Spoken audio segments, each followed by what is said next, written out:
प्रिया ने शास्त्री जी से रासलीला के बारे में बताने को कहा। शास्त्री जी ने रास के अर्थ से बताना शुरू किया।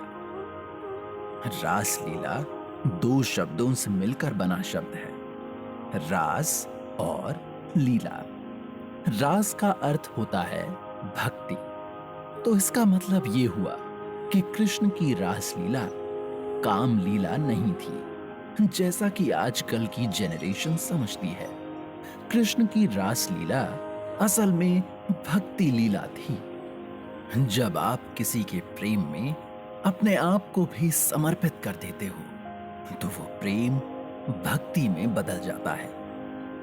उसमें देह के प्रति कोई आकर्षण ही नहीं बचता, बल्कि देह और आत्मा के बीच का भी फर्क मिट जाता है। कृष्ण की बांसुरी के संगीत के बारे में मैंने थोड़ी देर पहले ही बताया। जब भी कृष्ण बांसुरी बजाते, राधा हर काम छोड़कर चली आती। यही हाल गांव की गोपियों का भी होता। वो चाहे गाय की सेवा कर रही हो या फिर घर का कोई कार्य, अपने बच्चे को दूध पिला रही हूं या फिर स्वयं स्नान कर रही हूं, वो सब छोड़कर कृष्ण के पास दौड़ी चली आती। अगर उनके माता पिता या उनका पति उन्हें घर में कैद भी कर देते तो वो वहीं बैठकर कृष्ण का ध्यान करने लगती, जिससे उनकी आत्मा उनकी देह को छोड़कर कृष्ण के पास पहुंच जाती। इस तरह वो उस आनंद को महसूस करने के लिए तैयार हो जाती थी, जो सिर्फ और सिर्फ सांसारिक बंधनों से मुक्त होकर मिल सकता है। और फिर कृष्ण उनके साथ रास लीला करते। उनके बिना स्पर्श किए ही सभी गोपियों को लगता कि कृष्ण सिर्फ उनके हैं। वो उनकी बाहों में झूम रही हैं। प्रिया ने शास्त्री जी को बीच में ही रोककर पूछा, बिना कृष्ण के स्पर्श किए उन्हें कृष्ण के स्पर्श की अनुभूति कैसे हो सकती है? क्यों नहीं हो सकती? सूर्य की किरणें जब हम पर पड़ती हैं तो हमें उनका ताप महसूस होता है ना। लेकिन इसका मतलब ये नहीं कि सूर्य ने हमें प्रत्यक्ष रूप से छुआ है। सिर्फ उसकी ऊर्जा का ताप ही हमारे जीवन के लिए काफी होता है। सोचो, अगर सूर्य को हम स्पर्श कर सकते तो क्या होता? हम जलकर भस्म हो जाते। वही हाल गोपियों का होता अगर कृष्ण उन्हें साक्षात मिल जाते। कृष्ण को केवल राधा ही पा सकती हैं, क्योंकि राधा कृष्ण की शक्ति स्रोत है। राधा स्वयं ही कृष्ण है। वाओ! काश कि मैं भी वही आनंद महसूस कर पाती जो गोपियों को कृष्ण की बांसुरी सुनकर महसूस होता था। शास्त्री जी, ये महारास क्या है? परमानंद। जब आत्मा और परमात्मा का मिलन होता है तो परमानंद महसूस होता है। कृष्ण और राधा ने मिलकर रचा था एक बार ये महारास।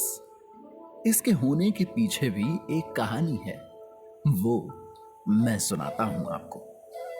राधा के मन में हमेशा उस घड़ी को लेकर भय बना रहता, जिस घड़ी कृष्ण को वृंदावन छोड़कर मथुरा जाना होगा, क्योंकि वो जानती थी कि कृष्ण के मथुरा चले जाने के पश्चात श्री दामा के श्राप के कारण वो अगले 100 वर्षों तक कृष्ण से नहीं मिल पाएंगी। लेकिन तब भी वो इस विरह को टालने के लिए समय समय पर कोई ना कोई व्रत पूजा करती रहती। पहले कृष्ण से मिलने के लिए उन्होंने तुलसी पूजा की थी, और अब कृष्ण को जन्मों जन्मों तक अपना पति बनाने के गौरी व्रत की पूजा करने जा रही थी। मन ही मन उनको ये उम्मीद भी थी कि शायद ये व्रत करके उन्हें कृष्ण से अलग नहीं होना पड़ेगा। जब ये बात कृष्ण को पता चली तो वो राधा से बोले, क्यों कर रही हो ये सब राधा? तुम अच्छी तरह जानती हो कि हमारे विरह को कोई नहीं रोक सकता, स्वयं तुम और मैं भी नहीं। जानती हूँ कृष्ण, लेकिन मैं इसकी उम्मीद करना कैसे छोड़ दूँ? तुम ही कहते हो ना कि हमें फल की इच्छा किए बिना सिर्फ अपना कर्म करते रहना चाहिए। मैं भी बस वही तो कर रही हूँ। कृष्ण पूरे ब्रह्मांड को अपने इशारों पर चला सकते थे, लेकिन राधा के आगे उनका कोई वश नहीं चलता था, वो क्यों? क्योंकि उन्होंने खुद को राधा को समर्पित कर दिया था।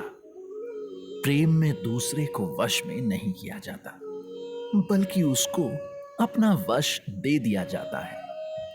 राधा ने कृष्ण के मना करने के बावजूद व्रत रखा।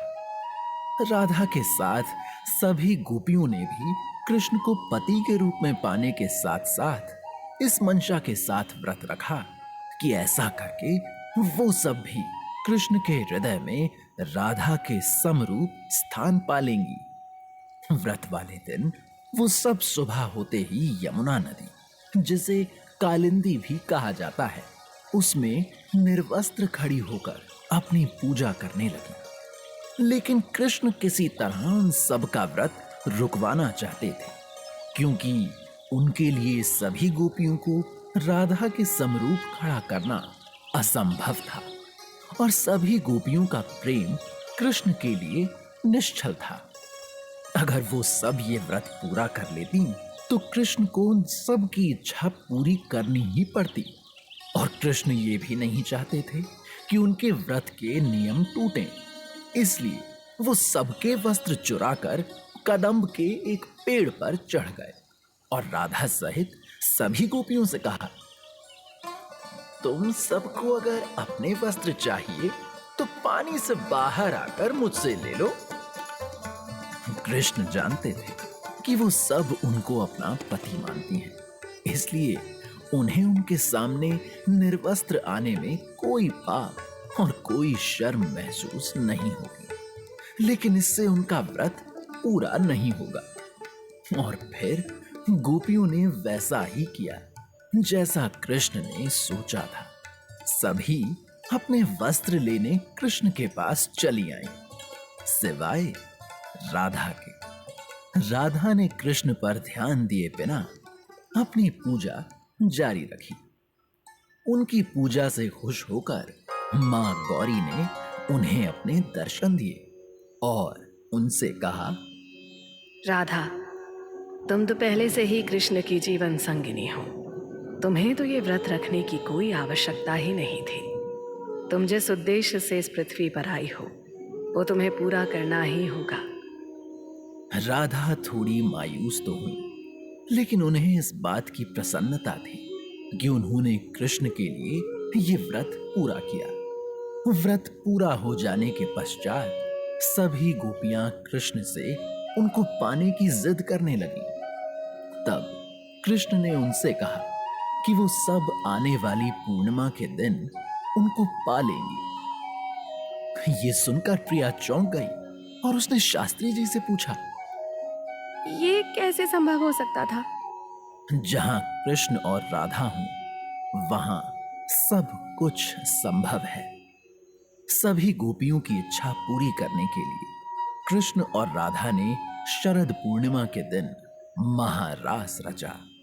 इसके लिए उन्होंने देवी योग माया की भी सहायता ली। उस दिन शरद पूर्णिमा की रात थी। चांद अपने पूरे आकार में था।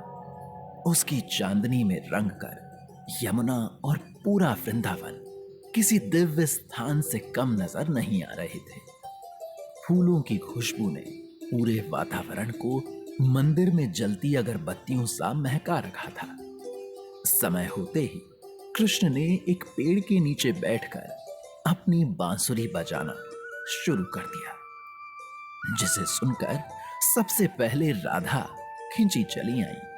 उनके बाद एक एक करके ब्रज की सारी गोपियां राधा और कृष्ण के सम्मुख खड़ी थीं। जैसे सौर मंडल में पृथ्वी सहित सारे ग्रह सूर्य का चक्कर लगाते हैं, जैसे परवाना शमा के चारों ओर मंडराता है, जैसे भंवरे फूल का रस पाने की चाहत में फूल से दूर ही नहीं जा पाते, वैसे ही सारी गोपियां राधा और कृष्ण के चारों ओर घूम घूम कर नाचने लगी।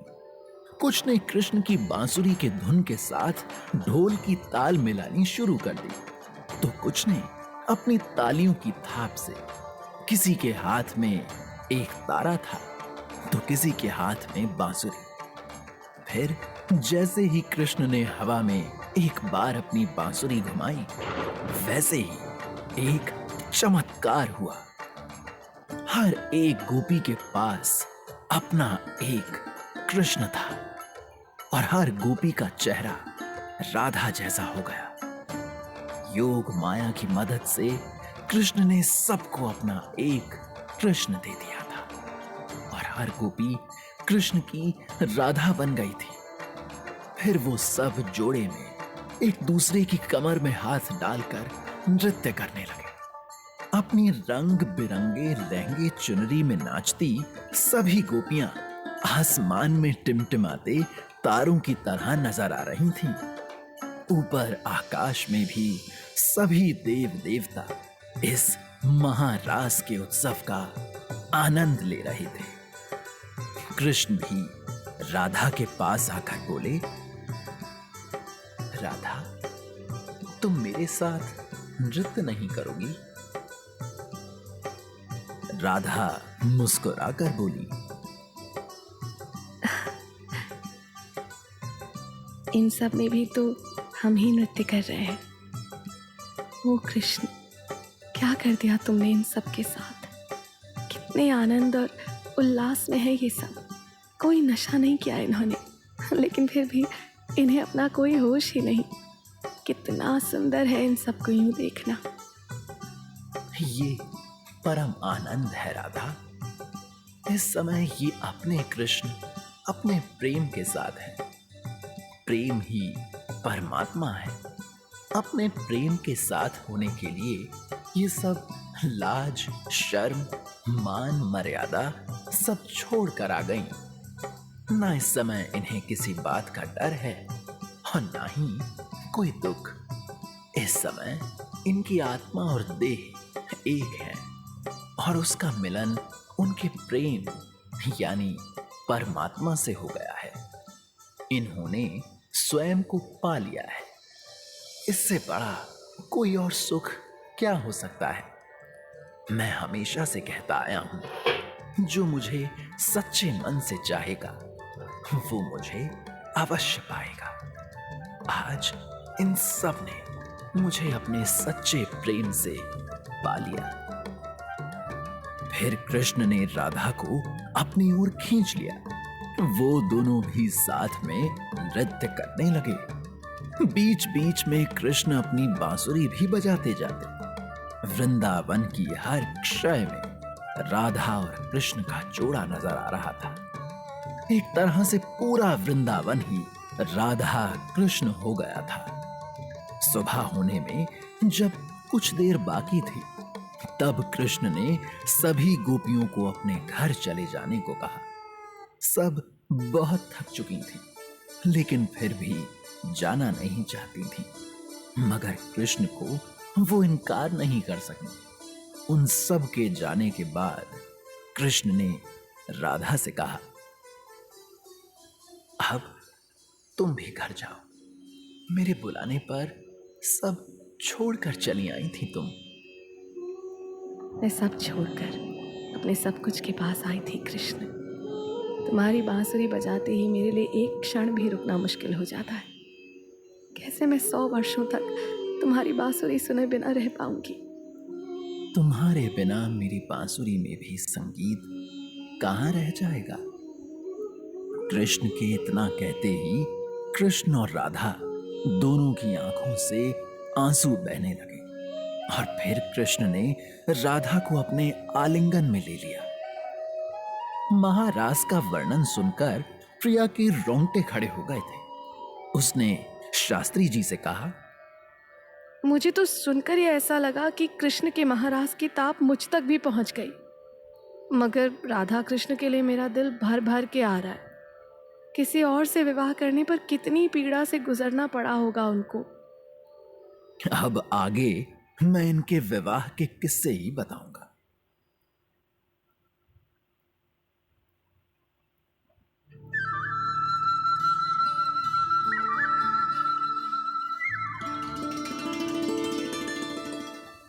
शास्त्री जी के राधा के विवाह के बारे में कुछ भी बताने से पहले प्रिया ने